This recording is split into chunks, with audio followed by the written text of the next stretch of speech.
صحیح مسلم میں حدیث ہے کہ اللہ کے محبوب صلی اللہ علیہ وآلہ وسلم فرماتے ہیں کہ مردے کو کے مرنے کے بعد اس کے سارے اعمال منقطع ہو جاتے ہیں سوائے 3 اعمال کے۔ نمبر 1 صدقہ جاریہ، یعنی اس نے اپنی کوئی زندگی میں صدقہ جاریہ کا کام کیا تھا جو اس کے مرنے کے بعد بھی لوگ اس کے بینیفیشری ہیں۔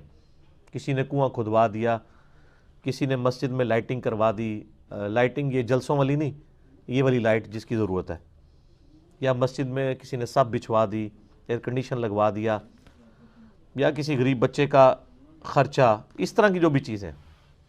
دوسرا فرمایا کہ علم کی بات، جیسے امام بخاری امام مسلم نے فوت ہوئے 200 سال ہونے والے ہیں، 1200 سال، 256 ہجری میں فوت ہوئے امام بخاری، 261 میں امام مسلم، آلموسٹ 1200 سال ہونے کو آئے ہیں، لیکن ان کی تعلیمات سے ان کے جو علمی ان کی جو کنٹریبیوشن تھی آج تک لوگ فائدہ اٹھا رہے ہیں۔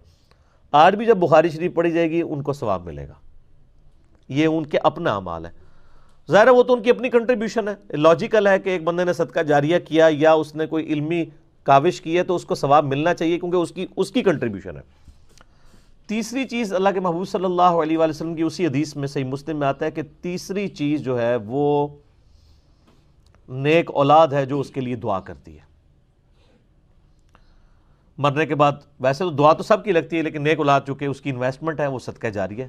نیک اولاد کے اعمال کا آٹومیٹک ثواب ماں باپ کو مل جاتا ہے، اور ان کی دعا اس لیے بھی کہ وہ ظاہر دل سے کریں گے۔ جس بندے کو آپ نے پیسے دے کے اور خدمت کے لیے بلا کے دعا کروائی ہے گھر میں، یا کوئی 30 40واں جو آپ نے رسومات بنائی ہوئی ہیں، اس کو کیا ایسے غرض ہے کہ اس کی بخشش ہوئی ہے یا نہیں ہوئی ہے، وہ تو اپنے پیسے کے لیے آیا ہوا ہے۔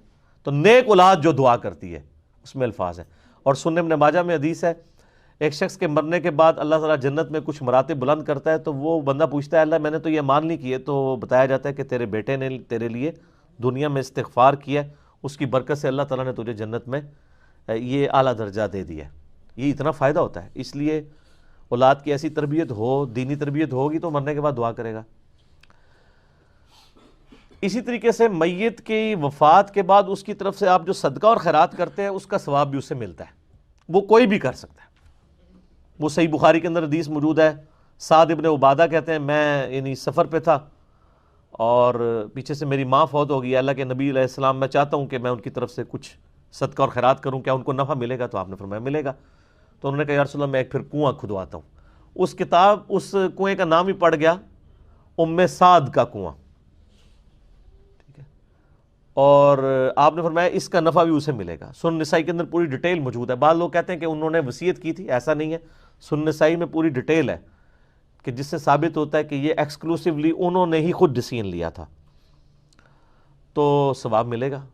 اسی طریقے سے حج بدل ہے، وہ بھی تو آپ میت کا کرواتے ہیں نا، تو اس کا ثواب بھی اسے ملتا ہے۔ لیکن یہ جو آج کل یعنی ٹی سی ایس ثواب کرنا شروع کر دیا نا، اتنی دفعہ کلمہ پڑھ کے، اتنی دفعہ قرآن پاک پڑھ کے بخش دیں، جو ہمارے دیوبند کے ہاں تو وہ دعا کے نام سے چل رہا ہے، بریلویوں کے ہاں 30 40واں کے نام سے چل رہا ہے، اور اہل حدیث بھی بیچارے دبک کے یہ کام وہ بھی کر رہے ہیں کسی اور نام کے ساتھ۔ اس کی کوئی اصل نہیں ہے۔ آپ کی تسلی ہونی چاہیے کہ آپ نے جنازہ پڑھا، قبر پہ دعا کی، اب ہر نماز میں آپ دعا کر رہے ہیں، چاہے زندہ ہے چاہے مر گیا کوئی، آپ اس کے لیے دعا مغفرت کر رہے ہیں، وہ کرتے رہیں۔ صدقہ اور خیرات کریں، ضرور کریں، لیکن آپ یعنی پیسے دے کے، یعنی ہمارے جہلم میں تو یعنی بہت عرصہ پہلے تو 300 روپے ریٹ تھا ایک قرآن کا، آج کل ہو سکتا ہے ذرا پیٹرول بھی مہنگا ہو گیا تو 500 ہو گیا ہو، تو آپ یعنی اس حساب سے قرآن پڑھوا کے تو وہ بخشوا سکتے ہیں، لیکن اس کا کوئی فائدہ تو نہیں ہے۔ جس بندے نے پوری زندگی خود قرآن کھول کے پڑھا نہیں ہے، اس کے مرنے کے بعد آپ کتنے قرآن پڑھ کے اسے بخشیں گے اور کیا فائدہ ہوگا؟ یہ تو پڑھنے والوں کو بھی خود شرم آنی چاہیے۔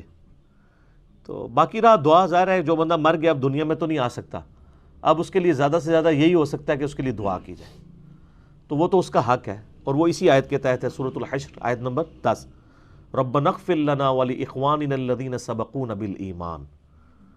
تو وہ اہل ایمان کے لیے دعا کرتے ہیں، اللہ جو فوت ہو چکے ایمان کی حالت میں ان کی مغفرت کر۔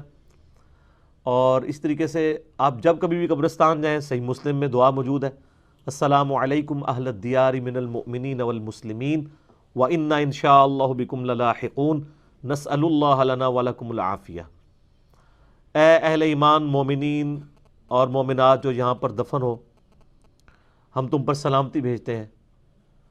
اور اس کے بعد کیا آیا کہ السلام علیکم اہل الدیار من المؤمنین والمسلمین وَإِنَّا إِن شَاءَ اللَّهُ بِكُمْ لَلَاحِقُونَ، اور انشاءاللہ ہم نے بھی مر کے تمہارے پاس ہی آنا ہے، ہم نے کون سا اس زندگی میں رہنا ہے، ہم اللہ کے حضور تمہارے لیے اور اپنے لیے عافیت کا سوال کرتے ہیں۔